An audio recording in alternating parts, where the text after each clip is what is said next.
fiery horse with the speed of light, a cloud of dust, and a hearty hi-yo silver, the Lone Ranger.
With his faithful Indian companion Tonto, the daring and resourceful masked rider of the plains led the fight for law and order in the early western United States. Nowhere in the pages of history can one find a greater champion of justice. Return with us now to those thrilling days of yesteryear. From out of the past come the thundering hoofbeats of the great horse Silver. The Lone Ranger rides again. Come on, Silver. Let's go, big fella. Hail, Silver! Aye!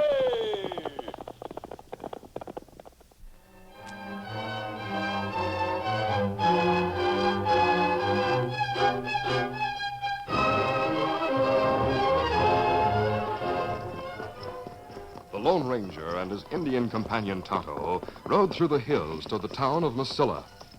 They followed a branch trail which led to the main river trail. As they topped a rise, Tonto suddenly exclaimed, "Look, Kemosabe. Stage come up river trail. It moved plenty fast." Yes, too fast for that dangerous trail along the edge of the river canyon. I don't understand why the driver doesn't... Tonto, there is no stage driver. The horses are running away. Come on, Silver! Come on, Scout. Racing at top speed, the masked men and Indian rode to intercept the runaway stage. Come on, Silver! Faster, big fella! Get him up, Scout. The Lone Ranger and Tonto reached the main trail just as the runaway stage approached. The two men ran their horses alongside the leaders of the team. Ho there! Ho! They grasped the bridles of the two leaders and gradually brought the stage to a stop. Easy, steady now. Me whole team, Kemosabe. I'll speak to the passengers. Mister, I don't know who you are or why you wear that mask, but you saved our lives. Yes, I was frightened. I thought we'd go over into the river. Thank you so much. I'm glad we were nearby. What happened to the stage driver? I'll tell you what happened. We struck a big rock a ways back. The driver stopped and got down to see if the wheels were all right. Something startled the horses, and they just lit out, leaving the driver behind. I'm Geraldine Ames. I'm sure my cousin will want to thank you for what you've done. Thanks aren't necessary, Miss Ames. Miss Ames told me she inherited half of the Anson Mining Company near Mesilla. Her cousin is Mel Anson, if you decide to look him up, mister. I've heard of him. I understand the Anson mine is a good one, Miss Ames.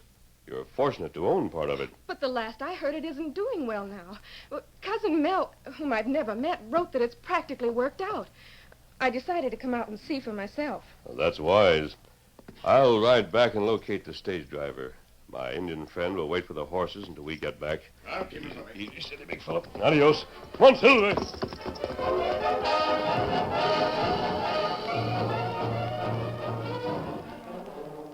The Lone Ranger soon came back with a disgruntled stage driver, and the stagecoach continued its journey toward Mesilla. The Lone Ranger and Tonto stood watching as it gradually faded from view down the trail. Why you stand watch after stage, Kemosabe? girl with yellow hair, plenty beautiful, huh? Me think maybe... I'm not thinking of her beauty, Tonto. I'm thinking of what she told me about the Anson mine. Oh. Me hear them get plenty gold from Anson mine. She inherited half of it. And from what she says, Mel Anson wrote that the mine was about worked out. Miss Ames came from the east to find out about it. You think Anson not write truth? That's possible, Tonto. We'll try to find out more about the mine. Right now, we'll select a campsite. Easy, Scout. Easy, fella. Come on. Get him up, Scout.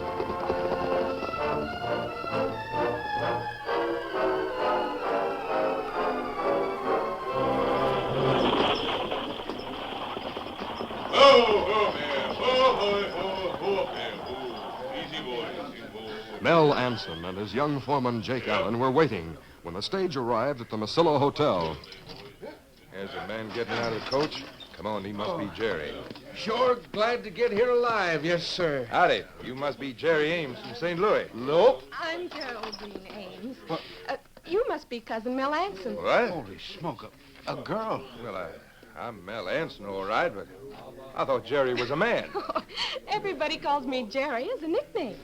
For a moment, Mel and his young foreman stood looking at the beautiful young blonde girl. Her rippling golden hair and slim figure seemed to hold them spellbound. Jake gulped as Geraldine turned to him with a smile and said, I'm waiting for Cousin Mel to introduce you. Huh? Oh, he's our foreman at the mine, Jake Allen. I'm sure you're a very fine foreman, Jake. Hi. Thank you, ma'am. This is a surprise, Cousin Geraldine. I'd arranged for you to stay at my place, thinking you were, Never mind. I'll stay at the hotel. And in the morning, I'll expect you to take me to inspect the mine.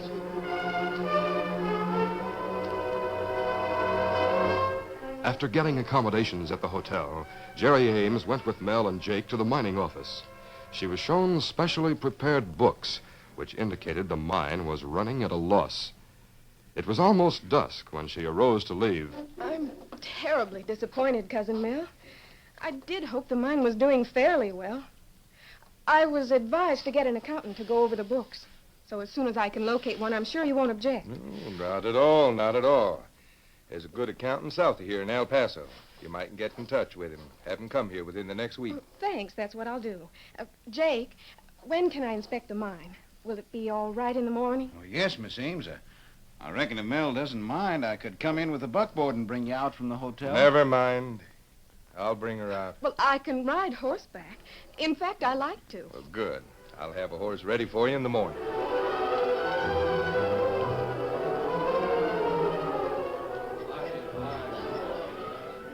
After taking Jerry Ames to the hotel, Mel and Jake went into the cafe and sat at a table discussing the situation. Man alive, Mel, I never expected to see such a beautiful girl. I hate to think of cheating her out of her share like we're doing. Maybe if you let her think we found a vein, then we could Oh, I kind of thought you were falling for her. Now, you listen to me. That girl is smart.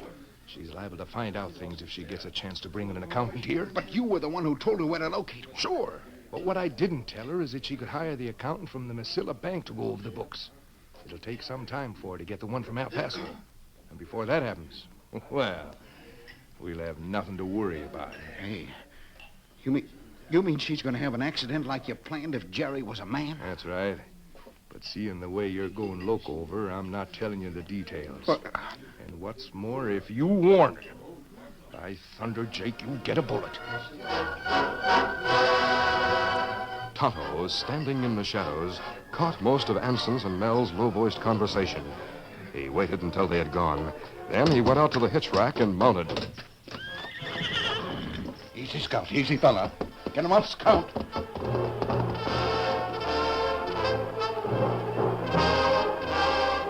When he arrived at camp, Tonto told the Lone Ranger what he had heard Mel Anson say to the foreman. The Lone Ranger listened. Then... There's no doubt they were speaking of Miss Ames, Tonto. Isn't that right? Now we know something is crooked at the mining company and that her life is endangered. And what we do? First, we'll visit the mining office near the edge of town tonight.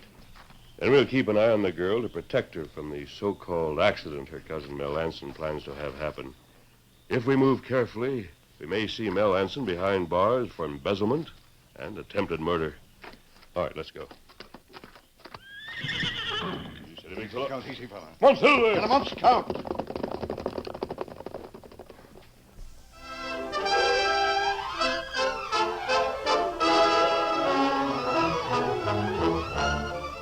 The curtain falls on the first act of our Lone Ranger adventure. Before the next exciting scenes, please permit us to pause for just a few moments.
Now to continue. The following morning, Mel rode with Geraldine Ames to the mining office. Oh there. Oh. Boss, I'm glad you got here. There's something I have to tell you in private. Oh, if you'll excuse us a few minutes, Cousin Geraldine. Of course. I'll wait right here. Thank you. We'll step over there and talk, Jake. Come on.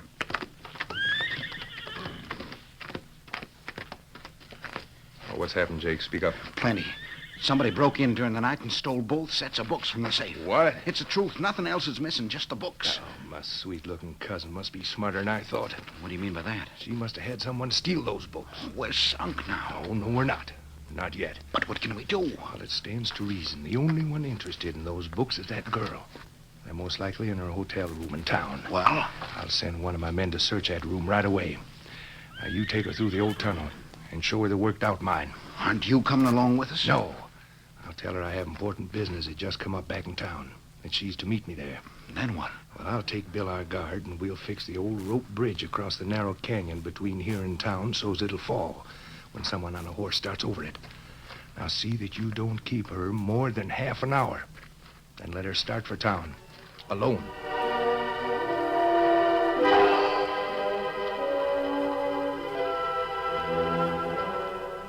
Among the trees in a grove which was overgrown with thick underbrush, the Lone Ranger and Tonto, who had trailed Jerry Ames and Mel to the mining office, waited and watched as Mel Anson and one of his men rode away from the office in the direction of town. At first, the masked man thought to follow them, then decided to stay in case the girl ran into trouble.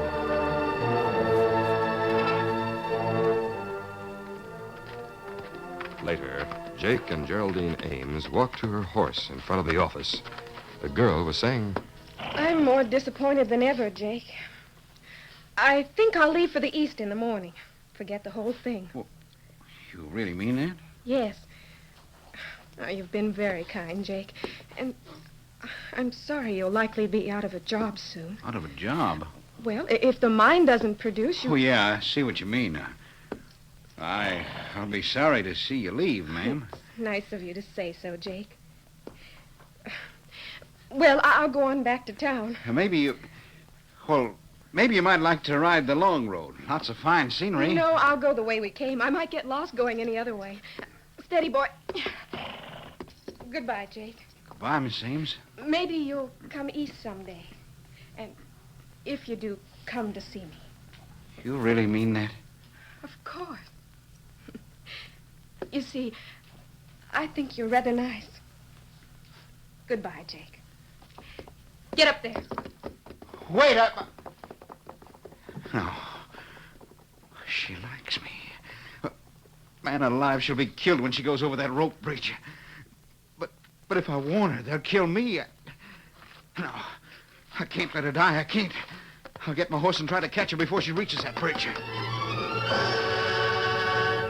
Come on, Silver. And what's coming? As the girl rode away from the mining office, the Lone Ranger and Tonto left the grove and followed her, making sure they weren't seen.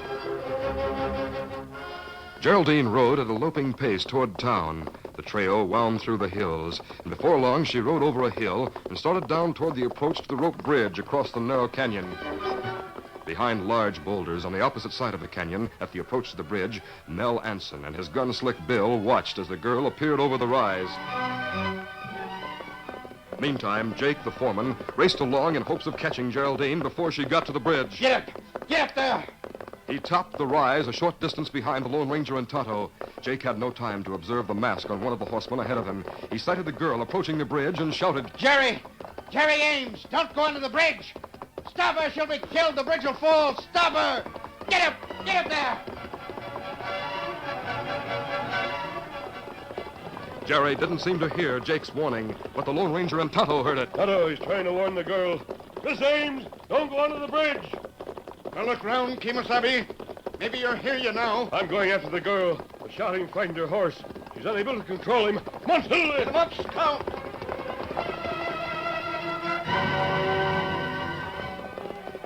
Geraldine's horse had taken the bit between his teeth and was galloping straight toward the rope bridge. Whoa! Whoa! Help! Help! Don't go on the bridge. Come on, Silver. Faster, big fella. Help! The great stallion Silver moved up at a fast pace as Jerry's horse galloped rapidly toward the bridge. Realizing the girl's danger and that trying to grasp the runaway's bridle might make matters worse, the masked man called, I'll lift you from the saddle. Be ready. I have you. The masked man pulled Silver to a quick stop. Ho, Silver, ho. But Geraldine's horse ran onto the bridge. A moment later, Oh, the bridge gave way. You reached me just in time. You're safe now. I'll put you down. Thank you. Oh, Scout. Oh, fella. Oh, oh, Oh, Miss Ames, I followed to tell you not to go over that bridge. Oh! as Jake started to speak, a rifle shot rang out from across the narrow canyon, and he fell from his horse. That rifle shot came from the other side. Look. Two riders go from behind boulders. They're within range. Use your guns, Tonto. Both fall from horses, Kemosabe. Yes, we'll see it. A group of horsemen are stopping near them. That sheriff and men. You over there. Wait where you are. We'll go the long road to the other bridge and join you. Bring these men with us. We'll wait, Sheriff. Jake is badly wounded. Tonto, we'll give him first aid. He is seriously wounded. Jake, can you hear me? Yes, ma'am, I hear you. I tried to warn you. Your cousin Mel. He and his gunslicks, they shot me. Said they would if I... Easy, fella, easy. Jake, what was it all about? Briefly and hesitatingly, the foreman told all that had taken place. That's how it was, Miss Ames. Mine is a rich one. We tried to cheat you. But you were so beautiful, sweet. If things had been different... Don't try to talk, Jake. And this is for what you did for me. Oh, gosh, you kissed me.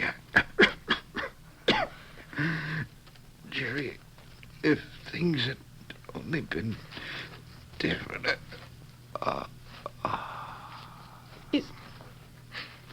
Is he... Yes, Miss Ames. It was kind of you to treat him as you did. Oh, poor Jake. I just can't believe that it was Cousin Mel who shot him. We'll know when the sheriff and his men arrive.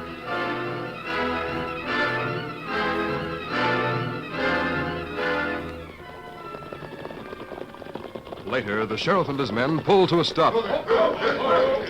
Mel and Bill, with their wounds crudely bandaged, were with them. Hey, good morning, mister. Good morning. What happened here? We saw the bridge crash and heard the shooting. Anybody get down with the bridge? A horse, Sheriff, but no people. The masked man saved me. I I was on that horse until he neared the bridge. We were heading for the mine office to talk to Mel Anson. Mel Anson and the man with him were the ones who caused that bridge to fall. They shot Jake Allen because he tried to warn Miss Ames. It was Cousin Mel. Yes, he planned your death as you learned from Jake. Just what did Jake tell you, Miss Ames? Briefly, the girl related what Jake had told them. She finished by asking, But why were you going to talk to Cousin Mel? Well, you see, ma'am, last night the masked man came to my office and identified himself. He brought 2 sets of books from the mine office. 2 sets of books? That's right. The bank accountant is going over them now. But just from glancing through them before I left, he said he could tell by certain entries in each set that Mel Anson was keeping phony books just to make out the mine company wasn't paying off. Well, we'll get Mel and his gunslick to jail. Now they'll be charged with murder. My men will take Jake back, too. You'd better join us, Miss Ames. Then you'll know you'll be safe from now on. All right, Sheriff. I'll ride with you. Sheriff, Tonto and I are leaving for Texas today. Next time we come into your territory, we'll stop to see you. Fine. I'll be staying in Mesilla to run the mining company. I wish I could find a man I could trust to help me run it. I'm sure you will, Miss Ames. It's been nice knowing you, and we'll see you again. Easy, steady, big fella. Easy, Scotty. Adios, everybody. Adios. Get him up, Scout. Sheriff, who is he? He's so handsome and brave. Eh? And why does he wear that mask? With the way he lifted me bodily from the saddle. Now, hold on, ma'am. I can tell how you feel about the masked man. He's a real man and a true American who does what he can to keep law and order in the West. But you'll have to look elsewhere for, the man you're looking for. You see, he's none other than the Lone Ranger.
This is a feature of the Lone Ranger Incorporated, created by George W. Trendle, produced by Trendle Campbell Muir Incorporated, and directed by Charles D. Livingston. Tonight's drama was written by Fran Stryker. The part of the Lone Ranger is played by Grace Beamer.